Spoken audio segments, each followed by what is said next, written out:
Et je suis ravi d'accueillir Nicolas Petrovic. Petrovski, tu vois. Alors, tu vois, on a changé l'orthographe sur le papier, je me trompe. Parce que là, du coup, je dis. Bref, Nicolas, donc, qui représente Oxalide. Alors, Oxalide, déjà, c'est l'hébergeur de French Web. Ça, je tiens à le dire. Et d'ailleurs, avec lesquels avec les équipes, on a très, très bien travaillé à la fois cet été et il y a quelques jours, puisque c'est un peu grâce à eux que le nouveau site de French Web est en ligne et plutôt bien en ligne. Tout s'est bien passé. Donc, j'en profite pour remercier à travers toi l'ensemble des équipes d'Oxalide. Et puis tu es en charge plus précisément justement de la BU Retail en tant que telle. Mais avant de parler de ce que tu fais de manière spécifique, est-ce que tu peux nous présenter ce que fait Oxalide dans sa globalité? Alors dans les grandes lignes, Oxalide, c'est un hébergeur qui fait donc de l'infogérance, qui fait en sorte que les plateformes comme French Web ne tombent pas au moment clé. Pour les retailers, c'est la même chose pour par exemple les soldes ou tous les moments forts des retailers. Et on fait aussi du conseil sur de la web perf. C'est important pour French Web, c'est important aussi pour les e-commerçants.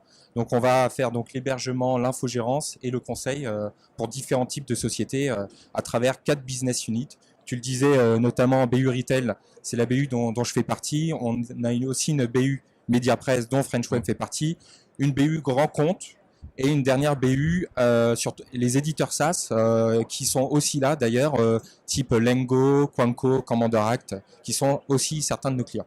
Alors, il y a un portefeuille client qui est énorme. Aujourd'hui, il y a combien de clients précisément chez Oxalide? Précisément, c'est autour de 250, on va dire. D'accord, ça représente combien de serveurs et en tous les cas, combien de connexions au quotidien? Et avec quelques chiffres clés. Les serveurs, je ne sais pas. Ce que je peux te dire, c'est que c'est à peu près, en termes de chiffre d'affaires, 17 millions en fin d'année de chiffre d'affaires pour Oxalide. Parce que le nombre de serveurs, c'est une... Il y en a voilà, tellement. c'était la question piège. Bon, maintenant tout est virtualisé, donc il y en a plus que de machines en tant que telles, exactement. Quels sont les enjeux aujourd'hui pour un retailer ou en tous les cas pour un acteur de l'e-commerce en termes d'hébergement? Alors c'est vrai que nous on a un métier très technique, mais on accompagne beaucoup les responsables e-commerce, les directeurs e-commerce, les directeurs digitaux, et on va répondre à 5 enjeux majeurs qui sont tout d'abord la fiabilité via l'infrastructure, les éléments de sécurité aussi, c'est important, il y a de plus en plus d'attaques et nos clients ont besoin d'être rassurés à ce niveau-là. Et après des sujets type web perf pour améliorer l'expérience utilisateur et augmenter le taux de conversion, ou sinon tout ce qui va être lié à l'agilité pour réduire le time to market des nouvelles fonctionnalités. Et enfin, tout ce qui va être lié à la data. On sait qu'aujourd'hui, le sujet data est important et on va les accompagner sur l'hébergement de ces data. Voilà. Aujourd'hui, c'est quoi les points clés de choix d'un hébergeur? En tout cas, les clients qui nous choisissent, ça va être très lié à l'expertise. Les plateformes sont de plus en plus complexes et ils ont besoin d'être accompagnés par des experts.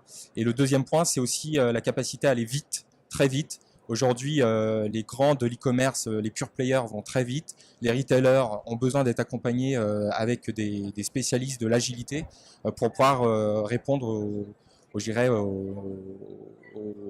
exigences du marché. Aujourd'hui, si on prenait un projet type qui justement va basculer chez Oxalide, Oui. comment ça se passe? Je suis client, je suis un retailer, je veux développer mon site en ligne. Comment s'engage la conversation avec vous? Alors déjà, on nous explique un peu les enjeux parce que clairement, on n'est qu'une réponse technique à des enjeux business. Donc on a besoin de savoir où veut aller le client, à quelle vitesse et de quelle manière, avec quel écosystème, un intégrateur, des développeurs en interne, pour pouvoir adapter la meilleure réponse parce qu'on a des réponses différentes selon les clients. Par exemple, lors d'une phase de migration, on peut utiliser les méthodes agiles avec des sprints afin de se caler aux équipes de dev, ou quelquefois des clients qui sont un peu moins matures veulent uniquement des jours de build sans forcément de méthodo, et dans ce cas on va s'adapter. Et après il y a le moment fatidique où on va passer en production avec un dispositif aussi spécifique où on va mettre les équipes à disposition soit en journée s'il n'y a pas trop de criticité au niveau business, ou soit pendant les périodes d'heures non ouvrées pour qu'il n'y ait aucun impact chez le client. Voilà.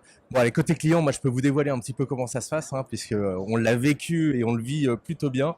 Donc effectivement, hein, l'un des points clés, c'est, en tous les cas pour nous, vous avoir choisi, c'est effectivement une capacité d'écoute, une capacité à réagir rapidement sur nos différentes demandes, et puis parfois sur des incidents, parce que on peut en rencontrer.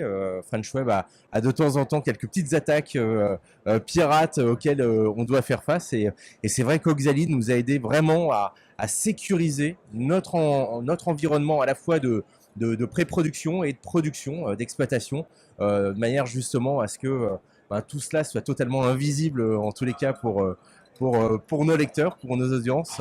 Donc voilà, donc c'est sur Paris Retail Week, aujourd'hui vous êtes présent. Quel est votre objectif?